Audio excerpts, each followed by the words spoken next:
The west bank of the Elbe, April 1945.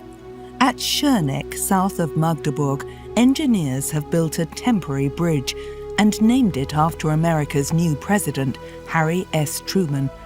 They've also called it the Gateway to Berlin, but that is not the direction in which the GIs will be marching. The other bank of the river is where the area under Soviet control begins. Stalin's troops were already engaged in bloody street-by-street fighting for Hitler's capital. So Hollywood director George Stevens and his team of photographers and cameramen had to forget all thoughts of filming in Berlin. Following the celebrations at Torgau, Stevens had received new instructions. He was to head south, where the 99th Infantry Division was on the verge of liberating Dachau concentration camp. It was to be his worst experience of the war. Dachau was where I learned about life.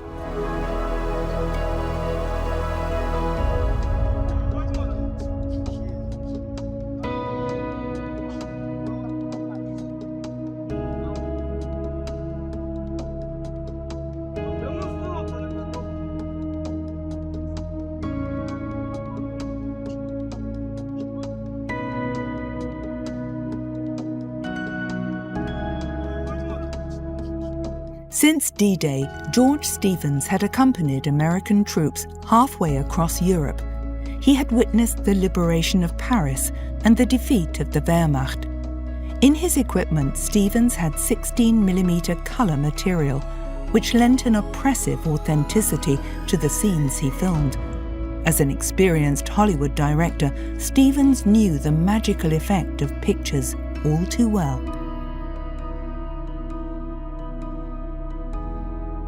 On April the 26th, 1945, American tanks were advancing east of Nuremberg. Over the last few days, the GIs had once again been involved in heavy fighting with fanatical Nazis. It was still not clear whether, despite what he had announced, Hitler really had left Berlin, and now, together with his closest followers, was ensconced in what he called his Alpine fortress.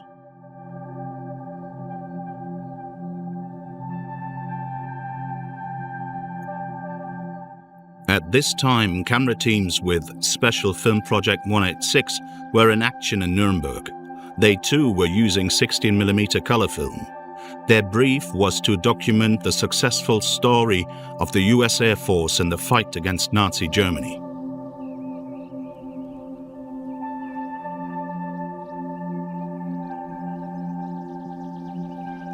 Hitler had ordered the city of the Nuremberg rallies to be defended to the last man. But on April the 20th, Nuremberg finally fell. Its inhabitants looked to the future, to the new era under American occupation. But their traumatic experiences remained unforgotten. To make things as difficult as possible for the Americans, the Germans had blown all the bridges. But within a few days, engineers had built temporary bridges to guarantee supplies to the troops.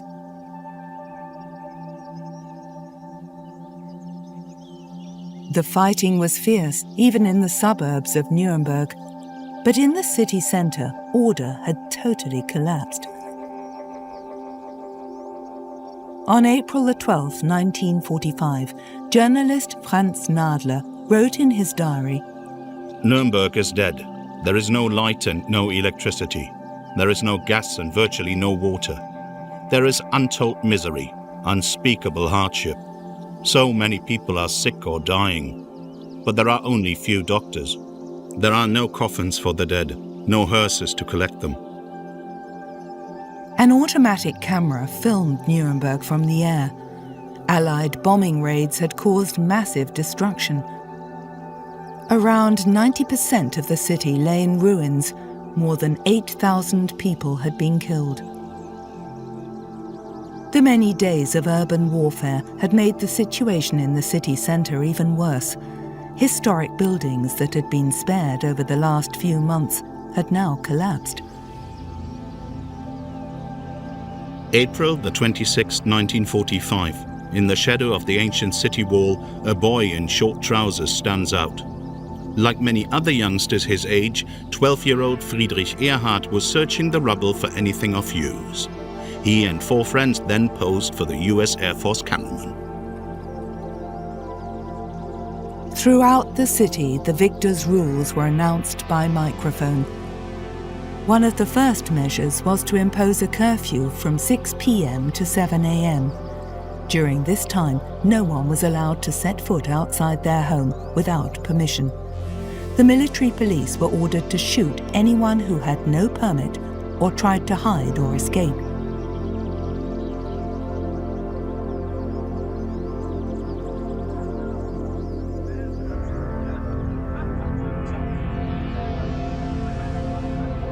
The US military journal Stars and Stripes stated quite plainly, The Americans did not come to Germany to pat the hats of child murderers and to nurse SS criminals.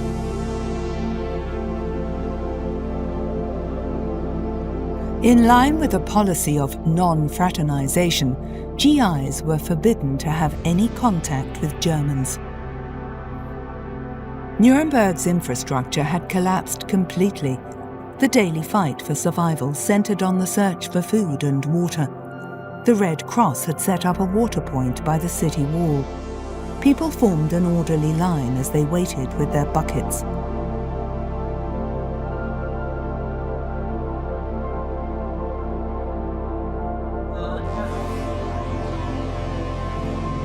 "10 days before, there had been chaos here with wanton looting.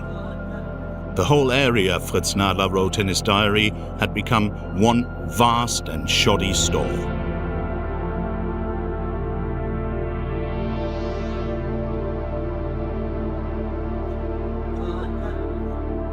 Those with nothing more than a minor wound could count themselves lucky. Only a few days ago, this Air Force soldier too had been a bitter enemy of the Americans. The camera team with Special Film Project 186 filmed the sights of the former Imperial City. Because of the danger from bombing raids, when war began, the 14th century beautiful fountain was bricked in.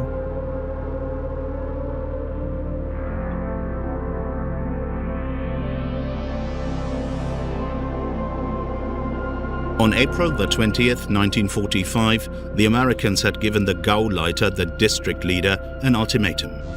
But the fanatical Nazi had no intention of capitulating on Hitler's 56th birthday. No surrender was his curt response. As a result, the slaughter in the streets of Nuremberg continued until the evening. In the end, the district leader was found dead. During the 5 days of urban warfare in Nuremberg, around 400 soldiers and members of the national militia were killed. 371 civilians also lost their lives.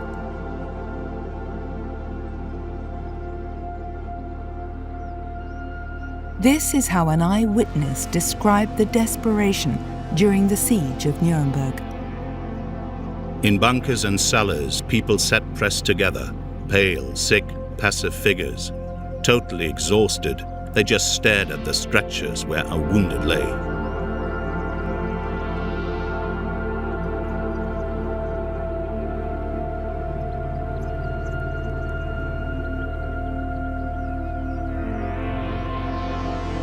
Now people were looking to the future, along the lines of "let the past be." But the victors would not be so quick to forget the role that Nuremberg had once played for the Nazis. On April the 21st, 1945, the US Air Force camera team also filmed at the old Nazi rally site in Nuremberg. Here, where Adolf Hitler had once given his inflammatory speeches, GIs enjoyed the entertainment provided by jazz musicians and other artists.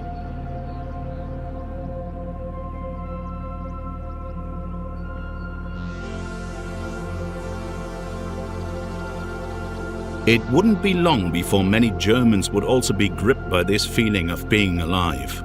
Swing instead of military music, the ultimate defeat of the Nazis' murderous ideology.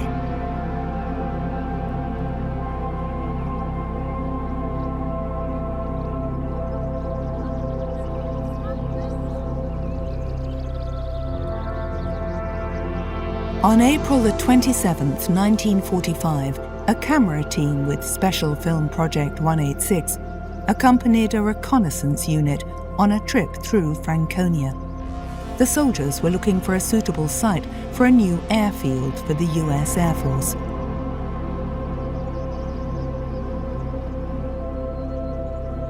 Eventually, they reached a former Luftwaffe airfield that had been destroyed.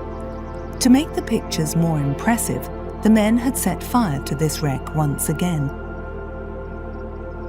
There was also little left of the hangars. Here too it was thought that fresh flames would make the scene look more dramatic.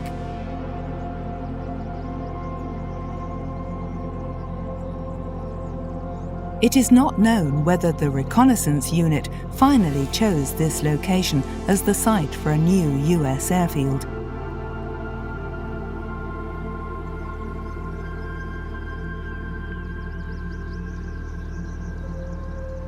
Even villages in Franconia still reveal traces of the final hostilities.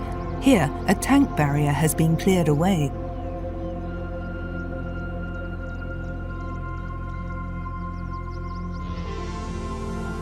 White flags as a sign of capitulation.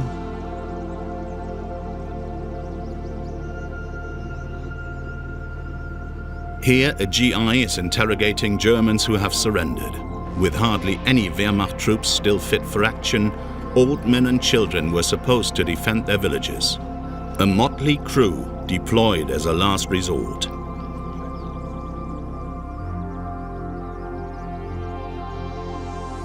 Even the Chief of Staff of the notorious SS Army Corps, which in the first 3 weeks of April had still put up fierce resistance in Franconia, admitted later that because of American military superiority and our total own exhaustion, we were scarcely in a position to offer serious resistance.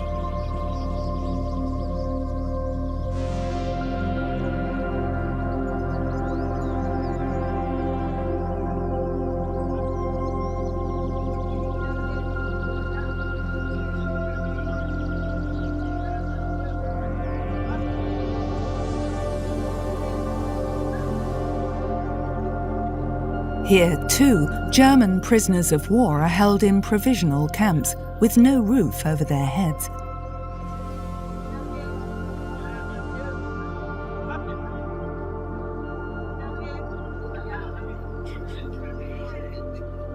The cameraman's notes do not tell us why these men in civilian clothing were also interned. They had probably drawn suspicion to themselves or belonged to the Nazi Party. The Americans were still afraid of partisan activity by units in civilian dress. The werewolves, as they were known, who could mount attacks in the occupied areas.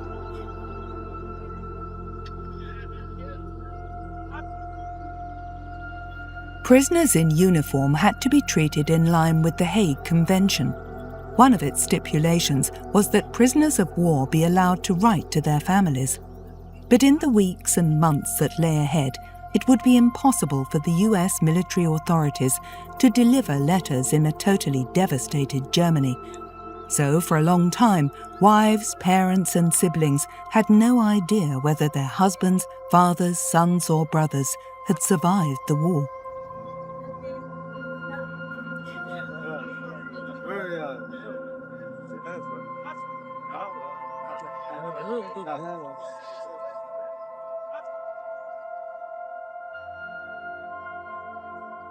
In late April, a camera team with Special Film Project 186 reached the town of Plauen.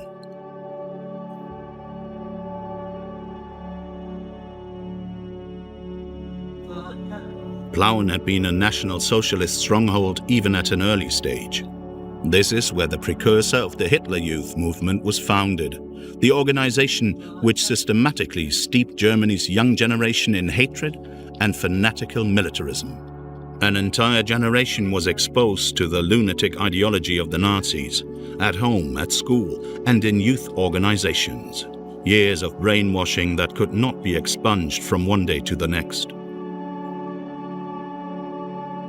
In late February 1945, Plauen was one of the main targets for British and American bombers. When the US Air Force team filmed in Plauen, a good 80% of the town centre lay in ruins. More than 2,300 people had been killed in the bombing raids. The survivors were slowly beginning to rebuild their town. Anything that could still be useful was salvaged from the rubble.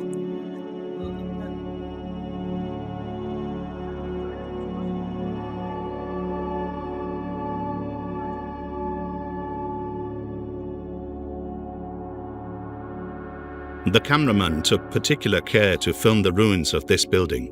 All that has remained intact is a relief of the Iron Chancellor, Otto von Bismarck, who in the late 19th century had unified. At this point in time, unification seemed lost forever.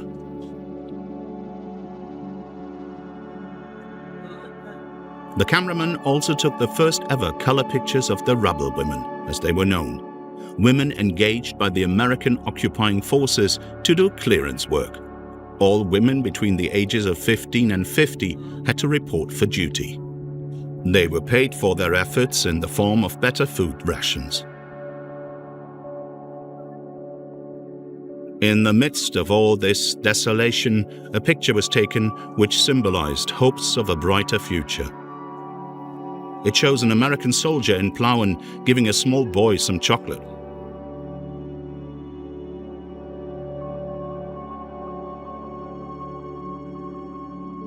In spring 1945, Germany was virtually defenseless against British and American bombing raids. Even the anti-aircraft batteries, which were usually located outside the towns, had little impact.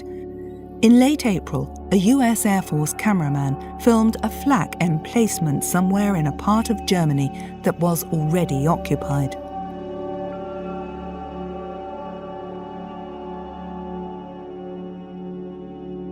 As early as 1943, boys born between 1926 and 1928 were manning flak batteries. In 1945, all fit men aged 16 and older had to fight at the front.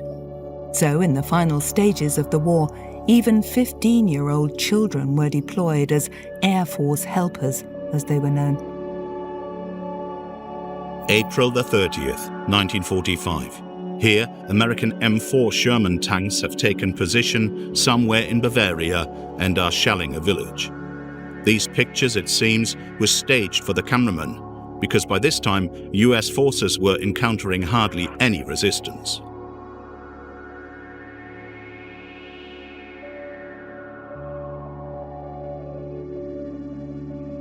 In all likelihood, the buildings on fire only served as practice targets.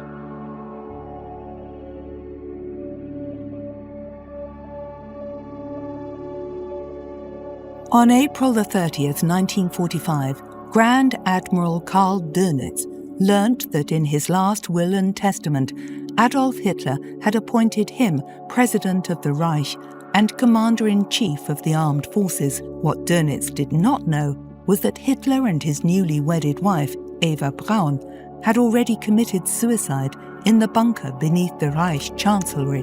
Dönitz sent Hitler a telegram, a declaration of loyalty which documents the total blindness of the Nazi leadership. My Führer, my loyalty to you will be unconditional. I shall thus continue to make every attempt to relieve you in Berlin. But should fate still force me to head the Reich as your personally appointed successor, I shall see this war through, just as the unique heroic struggle of the German people demands.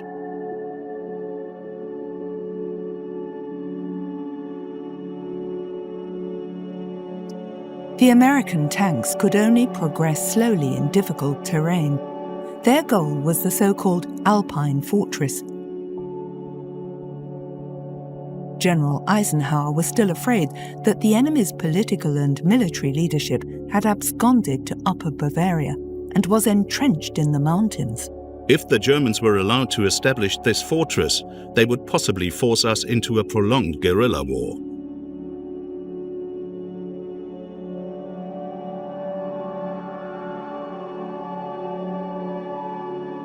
On April 24, 1945, 6 days before Hitler's suicide, US General Omar Bradley had given a gloomy situation report. He told a parliamentary delegation from Washington, "The war against Germany may last another year."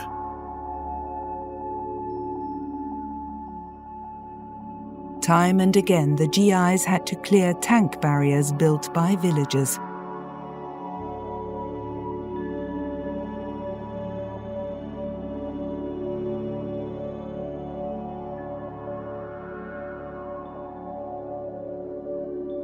The terrain was not suitable for the use of heavy weapons. Narrow mountain roads and bridges made progress difficult. Here, the numerical superiority of the Americans played hardly any role.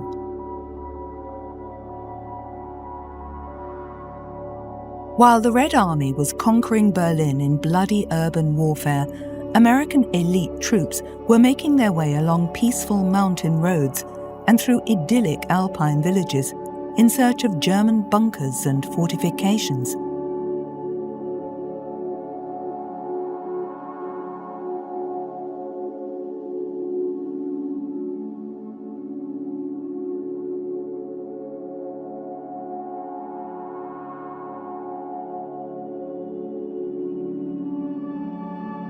A flight over Dachau concentration camp near Munich.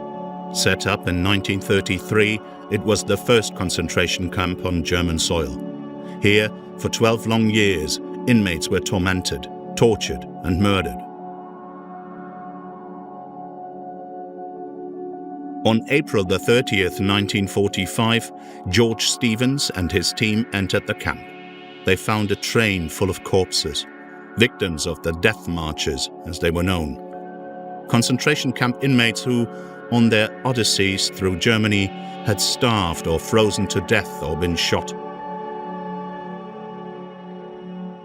In a report written later, Stevens noted, "It was like wandering through Dante's vision of hell."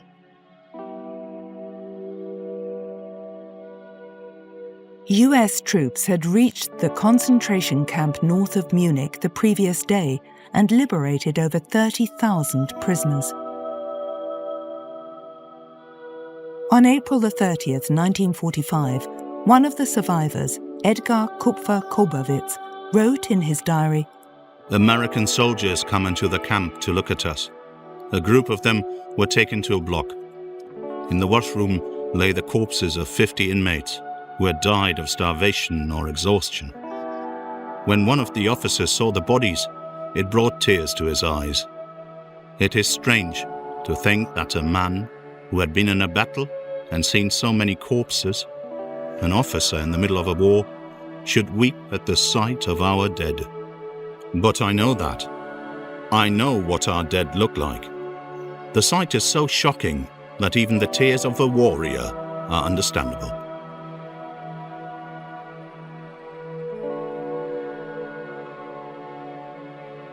Some of the GIs reacted with uncontrollable rage and shot around 50 of the guards, but most of the culprits were arrested.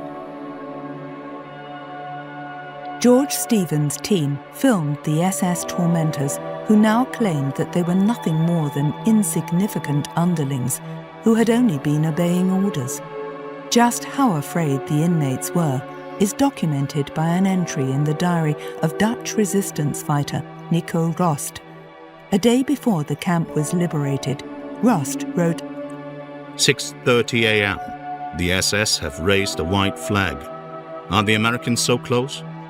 Will the SS, who have remained, hand over the camp without a fight and kill us first?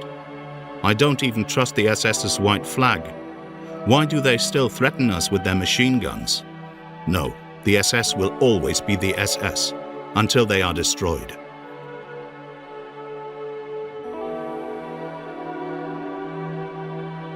Guards who at the last moment had disguised themselves as inmates were identified by real camp inmates.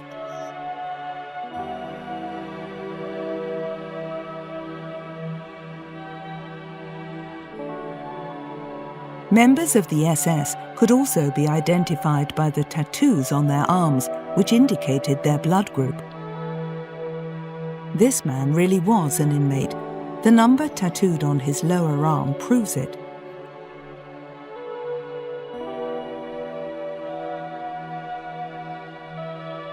George Stevens and his team spent a few days in Dachau to document conditions in the camp as accurately as possible. One major problem in Dachau was the risk of an epidemic breaking out. Former inmates helped with the delousing.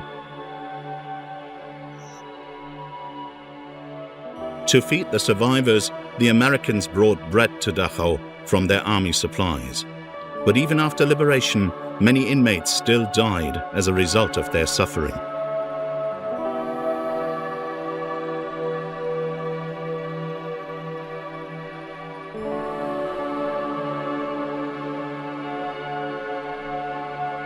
American journalist Martha Gellhorn was in Dachau when, on May 8, 1945, a Polish doctor told her that Germany had surrendered unconditionally. I was in Dachau when the German armies surrendered unconditionally to the Allies. We sat in that room, in that accursed cemetery prison, and no one had anything more to say. Still, Dachau seemed to me the most suitable place in Europe to hear the news of victory. For surely this war was made to abolish Dachau and all the other places like Dachau and everything that Dachau stood for, and to abolish it forever.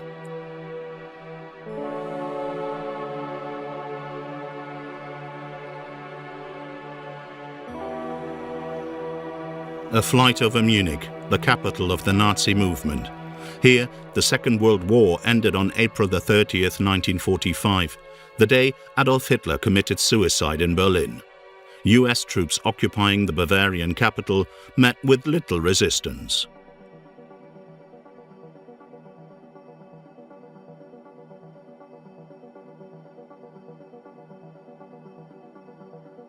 Munich too had suffered heavily from British and American bombing raids. A team with Special Film Project 186 used an automatic camera to gain an impression of the extent of the damage.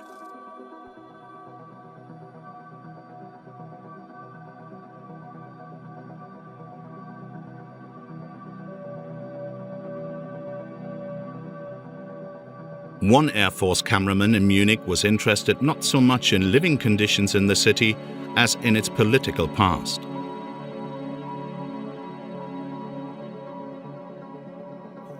Before the war, Hitler had had grandiose parades staged on the Königsplatz. Whenever he was in Munich, he stayed at the Führerbau, the Führer's building. Party bigwigs had tried to protect it with camouflage netting.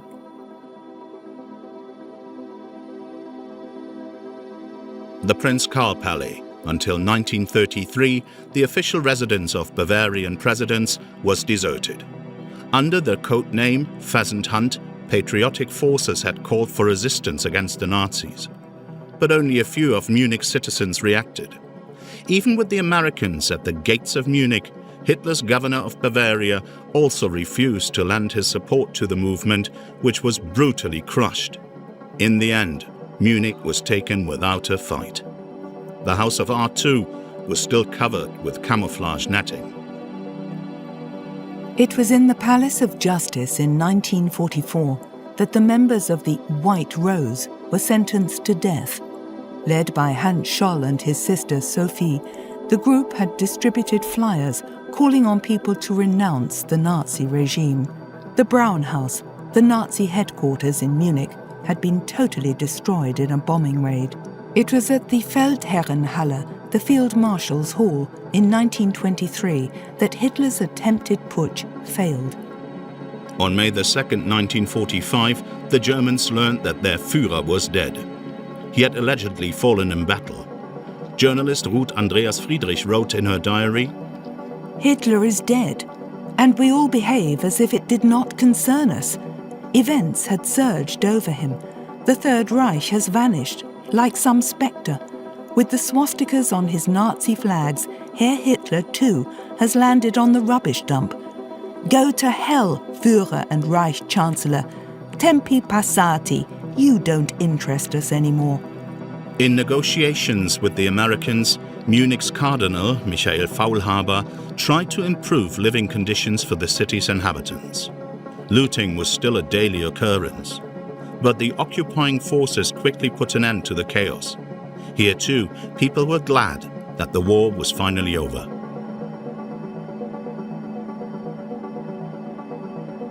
All that was left of the Hofbräu house was the facade. It was in this world-famous tavern that Adolf Hitler's career as an inflammatory orator began.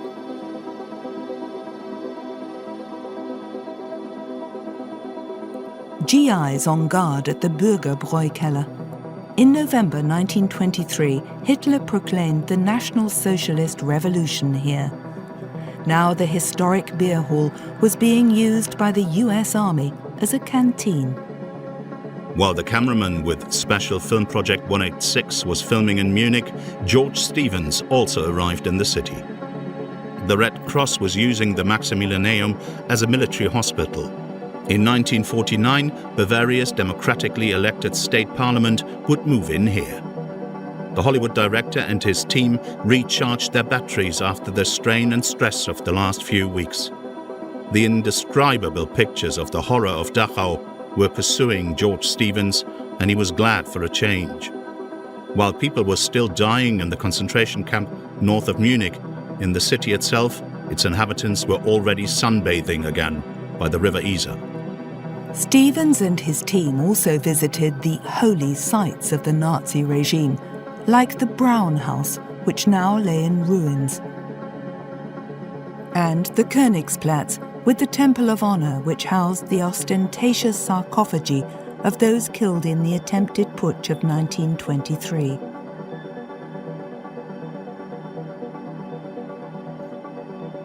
Stevens did not know that Georg Elser, who had once tried to kill Hitler with a bomb in the Bürgerbräukeller, was murdered shortly before Dachau was liberated. From Munich, US Air Force camera teams drove south and west along Hitler's autobahns.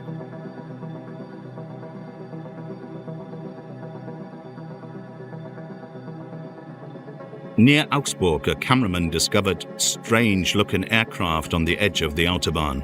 They had obviously been parked there to avoid enemy bombing raids. Now the wrecks were just scrap metal. But as wonder weapons, these Me-262s had been expected to change the course of the war.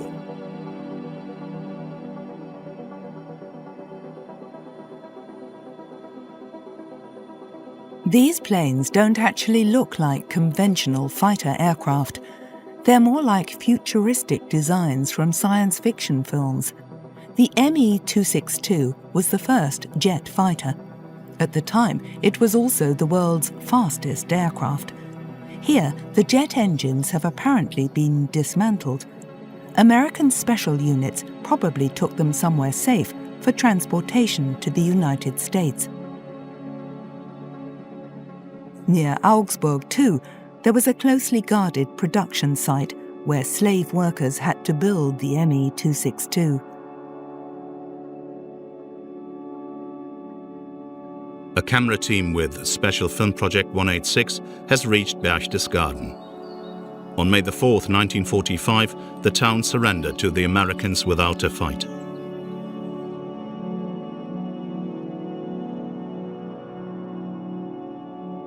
In a flyer addressed to its citizens, District Chief Executive Theodor Jakob had expressed the hope that our women and children and our beloved homeland will thus be spared grave misfortune. Nevertheless, the first few days of American occupation were marked by assaults and even rapes. But the US military administration finally got such excesses under control.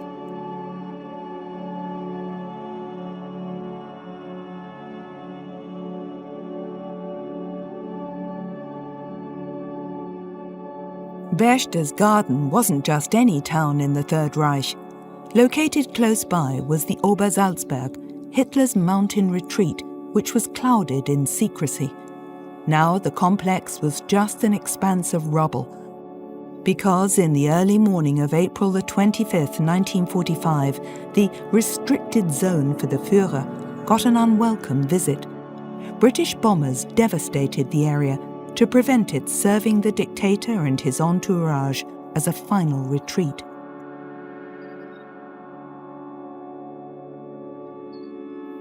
By now it was clear to the Americans that they had been fooled by a propaganda lie, as General Bradley later openly admitted. The Alpine fortress took on such an exaggerated form that I wonder how we could be so stupid as to believe it.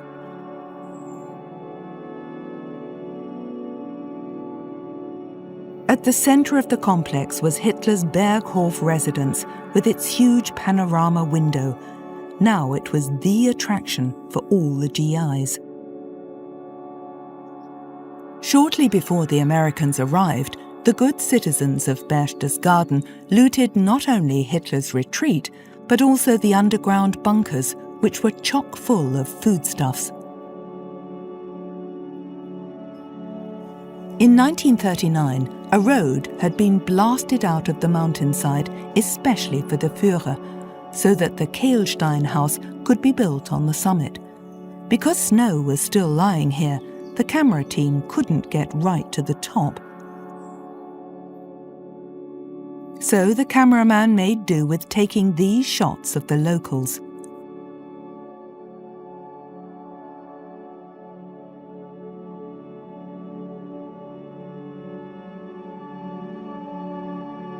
It wasn't only Hitler who enjoyed a domicile on the Obersalzberg. Other important Nazis also had their own villas here. Near Berchtesgaden, American troops discovered an abandoned freight train fully laden with art treasures. The valuable sculptures, paintings and tapestries had all belonged to Hermann Göring. Hitler's second in command had greedily snatched up works of art from all over Europe and kept them at his estate near Berlin.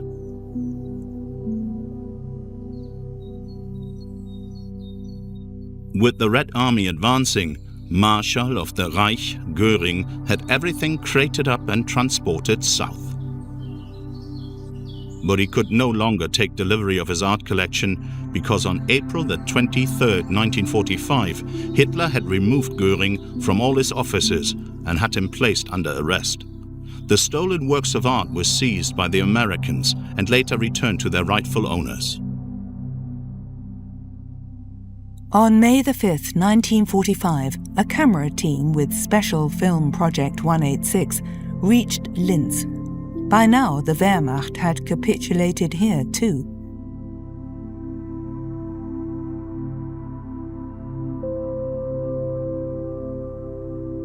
The cameraman filmed German soldiers being held prisoner at the historic Trinity or Plague Column.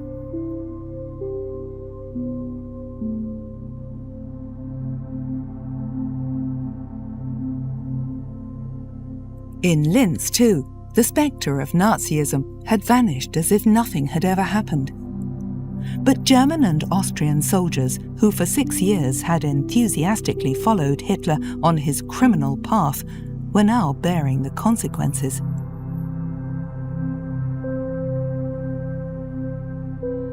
Linz held a special significance for Adolf Hitler. It was here that the dictator had gone to school, and here that he had discovered the music of Richard Wagner. And it was in Linz that his beloved mother had been laid to rest. In his bunker beneath the Reich Chancellery, nearly every evening Hitler would pay a visit to a model of his plans to transform Linz. After achieving final victory, together with Eva Braun and his dog, he intended to retire to the city where he had grown up. But in May 1945, that was the last thing the people of Linz wanted to hear. All that mattered now was their relationship with their new masters. The city's last defenders were marched off to American prisoner of war camps. On May 5, 1945, the commander-in-chief of the German armed forces, Admiral Karl Dönitz, decided first of all to end hostilities against the British. A secret command document reads, "If we lay down our arms in northwest Germany, Denmark and Holland, it is because the fight against the Western powers has been rendered meaningless. But the battle in the East must continue to save as many Germans as possible from Bolshevism and enslavement. Through proud manly behavior and dignity, each soldier has contributed to the German nation's shield of honor, remaining pure and sacrosanct, even now after a struggle that has lasted 6 heroic and honorable years and is without parallel in world history."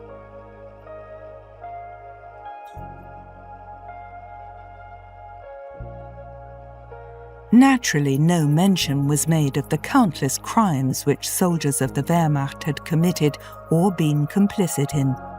This cynical attitude, tantamount to historical amnesia, clearly corresponded to the attitude of most German soldiers.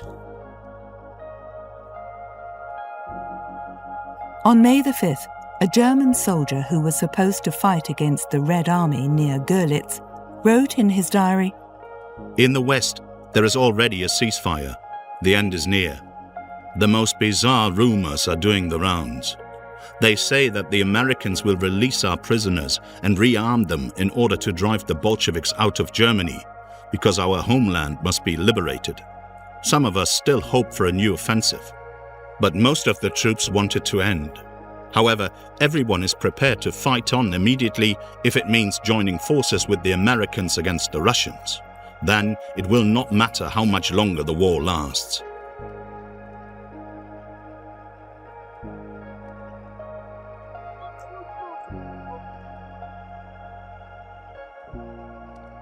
Somewhere outside Linz, the German prisoners of war encounter units of Vlasov's army. Since autumn 1944, around 100,000 members of the Russian Liberation Army had fought on the side of the Nazis against the Red Army, under the command of General Andrei Vlasov. The fate that awaited them was far grimmer than that facing their German comrades.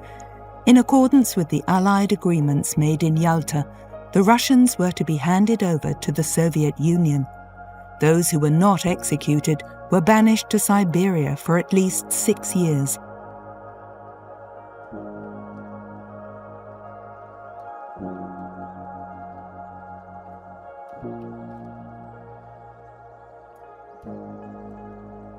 On the evening of May the 5th, 1945, author Erich Kästner noted in his diary, "Depression is turning into irritability.